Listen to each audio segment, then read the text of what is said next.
सच ये नहीं है कि हनुमान जी उड़ गए थे। असल सच इससे भी ज्यादा खतरनाक है। क्या आप जानते हैं हनुमान जी ने समुद्र कैसे पार किया था? कहा जाता है वो उड़ गए थे, लेकिन सच इतना आसान नहीं है। इस कहानी में एक ऐसा रहस्य छुपा है जिसे समझ गए तो आप अपनी ही ताकत को नए तरीके से देखोगे। सोचो, तुम्हारे सामने एक ऐसा महासागर हो जिसका अंत दिखाई ही ना दे। लहरें इतनी ऊंची हों कि पहाड़ भी छोटे लगें, और दूसरी तरफ तुम्हारा लक्ष्य, तुम्हारा धर्म, तुम्हारा वचन। क्या तुम छलांग लगाओगे या डर जाओगे? यही सवाल उस दिन पूरी वानर सेना के सामने खड़ा था। जब माता सीता की खोज में निकली सेना समुद्र के किनारे आकर रुक गई। हर कोई देख रहा था उस विशाल जलराशि को, लेकिन किसी के पास उसे पार करने का साहस नहीं था। तभी सबकी नजर एक ओर गई। वो थे हनुमान जी। लेकिन चौंकाने वाली बात यह है, उस समय हनुमान जी खुद अपनी शक्ति को भूल चुके थे। हाँ, वही हनुमान जिनके अंदर असीम शक्ति थी, जो पहाड़ उखाड़ सकते थे, जो आकाश में उड़ सकते थे। वे खड़े थे, शांत, जैसे उन्हें खुद पर भरोसा ही न हो। और यहीं से शुरू होती है इस कहानी की असली कहानी। क्योंकि कभी कभी सबसे ताकतवर इंसान भी अपनी ताकत भूल जाता है। वानर सेना के वीर अंगद, जामवंत, नल, नील सब अपने अपने बल का अनुमान लगा रहे थे। कोई कहता मैं 100 योजन जा सकता हूं, कोई कहता मैं जा तो सकता हूं लेकिन वापस नहीं आ पाऊंगा। हर किसी के पास एक सीमा थी, लेकिन इस मिशन में सीमा नहीं चल सकती थी, क्योंकि ये सिर्फ दूरी पार करने की बात नहीं थी, ये था विश्वास का परीक्षण। तभी जामवंत जी आगे आए। उन्होंने हनुमान जी की ओर देखा और कहा, हे पवन पुत्र, तुम क्यों शांत हो?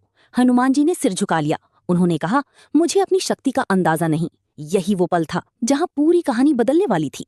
जामवंत मुस्कुराए और बोले, तुम वही हो जिसने बचपन में सूर्य को फल समझकर निगलने की कोशिश की थी। तुम वही हो जिसे देवताओं ने असीम शक्ति दी। तुम वही हो जिसे कोई रोक नहीं सकता। हर शब्द जैसे हनुमान जी के अंदर सोई हुई शक्ति को जगा रहा था। उनकी आंखों में चमक लौटने लगी, दिल की धड़कन तेज होने लगी, और अचानक जैसे उन्हें सब याद आ गया। उन्होंने गहरी सांस ली और फिर उन्होंने अपना विशाल रूप धारण करना शुरू किया।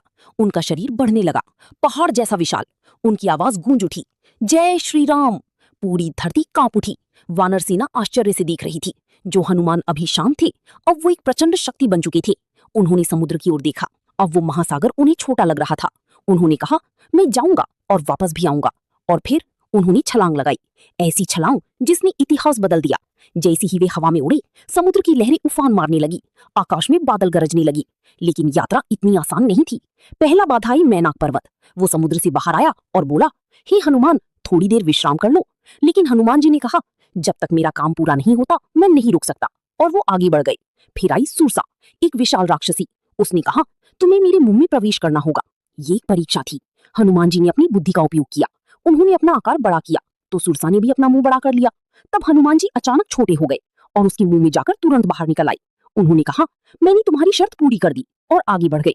अब यात्रा और कठिन होने वाली थी। अगली बाधा थी सिंहिका। वो छाया पकड़ने वाली राक्षसी थी। उसने हनुमान जी की छाया पकड़ ली और उन्हें नीचे खींचने लगी। डर, ये खतरनाक स्थिति थी। लेकिन इस बार हनुमान जी ने शक्ति का उपयोग किया। उन्होंने उसे पराजित किया और आगे बढ़ गए। हर बाधा एक संदेश दे रही थी कि सिर्फ शक्ति ही नहीं, बुद्धि और धैर्य भी जरूरी है। अब लंका करीब थी। हनुमान जी ने अपना आकार छोटा कर लिया और धीरे धीरे लंका में प्रवेश किया। लेकिन असली सवाल अभी भी बाकी है। हनुमान जी ने समुद्र कैसे पार किया? क्या वो सिर्फ उड़ गए थे, या फिर उन्होंने अपने डर को पार किया था? डर, यही इस कहानी का सबसे बड़ा रहस्य है। क्योंकि समुद्र सिर्फ पानी का नहीं था, वो था डर। डर का समुद्र, शक का समुद्र, आत्मविश्वास की कमी का समुद्र। और हनुमान जी ने उसे पार किया, अपनी शक्ति से नहीं, अपने विश्वास से। यही कारण है कि जब तक उन्हें अपनी शक्ति याद नहीं थी, वे कुछ नहीं कर पा रहे थे। लेकिन जैसे ही विश्वास जागा, वे असंभव को संभव कर गए। अब सोचो, तुम्हारे जीवन में भी एक समुद्र है जो तुम्हें रोक रहा है। क्या तुम उसे पार कर पाओगी? डर, या तुम भी अपनी शक्ति भूलकर खड़ी रहोगी? यही इस कहानी का असली संदेश है। क्योंकि हनुमान जी की सबसे बड़ी ताकत उनकी मांसपेशियां नहीं थी, उनका विश्वास था। अगर आपको ये कहानी समझ आई तो कमेंट में लिखो, जय श्री राम।